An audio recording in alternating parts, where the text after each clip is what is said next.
I have just been absolutely appalled, to be honest, at the latest actions of John Minto, a man who, in the historical context of New Zealand, I have some respect for because of his work on the Springbok tour, though Trevor Richards was a far more reasonable face of dissent and protest.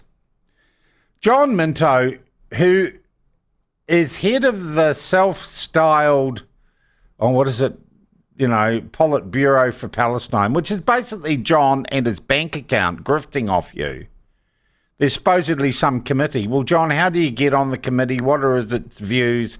Is it legally promulgated? Of course not, John. It's just you, John, clipping the ticket on selling nylon Palestinian flags to dumb students. But John Minto's latest campaign with his mate Neil Scott is to set up what he calls a genocide hotline.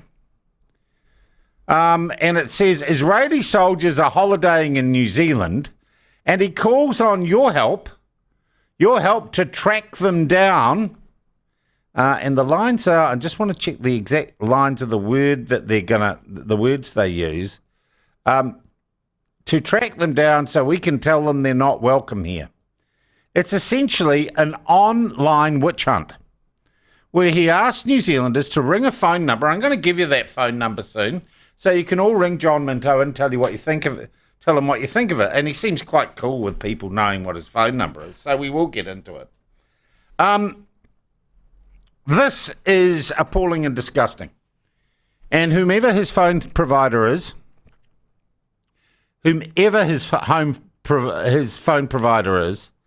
needs to cut off his account right now. And I'm not wanting to cancel culture, but this is a hate crime, what John Minto is perpetrating.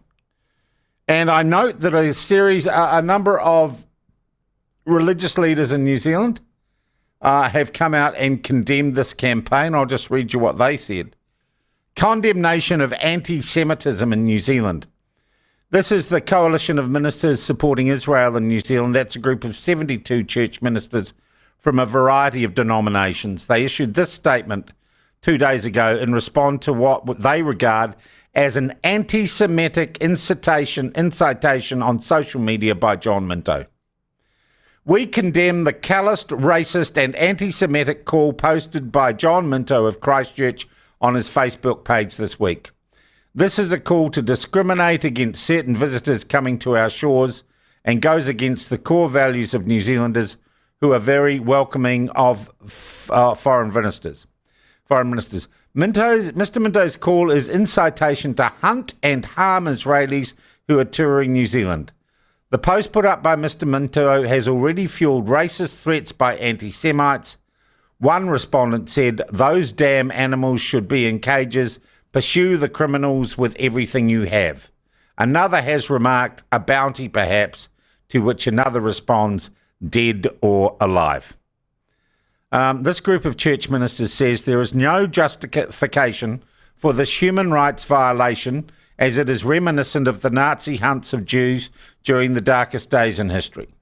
We call on the New Zealand authorities to confront Mr. Minto for his incitation to bring harm to innocent Israelis in our country. Complaints have been raised with the police, and we expect a response from them. We, as church ministers in, they do it, here they go, Aotearoa, New Zealand, categorically condemn this type of racist and anti-Semitic behaviour in our country, and we stand with our Jewish Israeli community and with every Israeli tourist who wishes to come to our shores. Wow, there we go. There we go. Good on them. Good on you guys for standing up for what's right. And could I say, if you're an Israeli tourist or a young member of the IDF who is on holiday in New Zealand and having a break, you ring into the platform. I'm sure we can find lots of hospitality, and geez, I'd shout you a beer myself. All right, and New Zealanders aren't John Minto.